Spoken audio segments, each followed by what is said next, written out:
မင်္ဂလာပါဒီနေ့ဗီဒီယိုမှာဆိုတော့ကျွန်တော်ဟို wall လေးတစ်ခု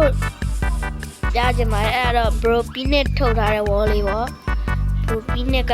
ဒီ wall လေးကိုထုတ်ထားတာပါအားလုံးပဲတီးပြီးကြရထင်ပါတယ်လွန်ခဲ့တဲ့8လလောက်ပေါ့ဟို data distance ခဏလေးနော် data distance လေးနည်းနည်းမြှင့်လိုက်ပါမယ်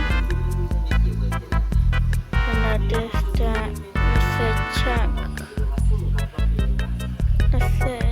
set it check ပဲထားလိုက်တော့အဲ့တော့ကျွန်တော်တက်ကြည့်မယ်ဝေါ်ရတော့လည်းကြီးတယ်ကျွန်တော်တို့တာမန်ဆော့လို့ရတော့မယ်ဝေါ်ကျွန်တော် happy wall လေးပေါ့ဒါတော့ဒီ wall ရဲ့ link လေးကိုတော့ကျွန်တော် comment မှာကျွန်တော်ရဲ့ Telegram လေးချပေးထားမှာအဲ့ Telegram မှာ download လုပ်အောင်ဆိုပြီးတော့ကျွန်တော် download link လေးကို direct ချပေးထားပါမယ်အဲ့ပြီးနေရဲ့Telegram လေးရှာရမလို့ပါဘူးကျွန်တော်တွေ့တာနဲ့ကျွန်တော်ရဲ့ Telegram channel မှာတင်ပေးပါမယ်အဲ့ဒါဆိုတော့ဒီ wall လေးရဲ့အကြောင်းတော့ဒီ wall လေးကရေရောနည်းနည်းများတယ်ရေကန်တွေကတော့အများကြီးပဲတော့ဘာမှ crap လေးထပ်တော့ပါမယ်ကျွန်တော်ဒီ wall အကြောင်းလေးပဲဆက်ပြောမယ်ဒီ wall လေးကတော့ချောင်းနေတော့များတယ်ဒီ shader လေးနဲ့လည်းနည်းနည်းလှတယ်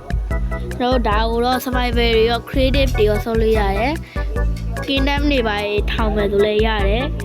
ပြီးရင်အမ survival တွေဆော့မယ်ဒါမှမဟုတ်လဲကိုပါဦးအိမ်တွေဆောက်ပြီးမျိုးတော်ကြီးဖြစ်အောင်လုပ်မယ်ဆိုလဲဒီမှာရင်းရမ်းတွေကအများကြီးပဲပြီးစိုက်ခင်းတွေလည်းအကြီးကြီးတွေလုပ်လို့ရတယ်ပြီးရေကလည်းမနှက်ပါဘူးရေကလူရဲ့တဝက်လောက်ပဲရှိပါတယ် Minecraft တွေကတဝက်ပေါ့ okayကျွန်တော်ရဲ့ Telegram channel လေးကိုတော့လွယ်အောင်လို့ဆိုပြီးကျွန်တော် comment မှာချပေးထားပါတယ်တကယ်လို့ comment မှာအပြာရောင်လေးပေါ်နေလို့ရှိရင်တော့အဲ့ဒါလေးကိုနှိပ်ပြီးချက်ချင်းတန်းဝင်လိုက်လို့ရပါတယ်တကယ်လို့ Telegram လေးကဘာမှမပေါ်ဘဲနဲ့ဒီတိုင်းကြီးစာရေးထားသလိုခဲအောင်လားအနှမ်းအောင်လားမသိဘူးအဲ့လိုလေးပေါ်နေအဲ့ဒါလေးကို copy ကူးပြီး Telegram မှာရိုက်ရှာရင်တွေ့ပါတယ်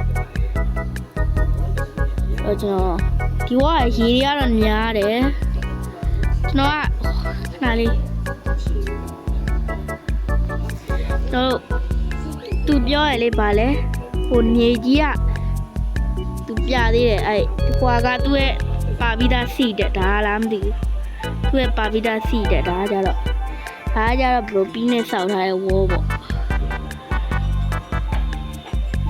โอเคဒီရှိတာနေနဲ့လိုက်တယ်ဒီရှိတာdownload လေးကိုလည်းကျွန်တော် comment မှာပါတယ် comment က Telegram link မှာချပေးထားပါမယ် Telegram link မှာပဲကျွန်တော်ရဲ့ဒီ shader လေးကိုလည်း download လုပ်ရပါပြီ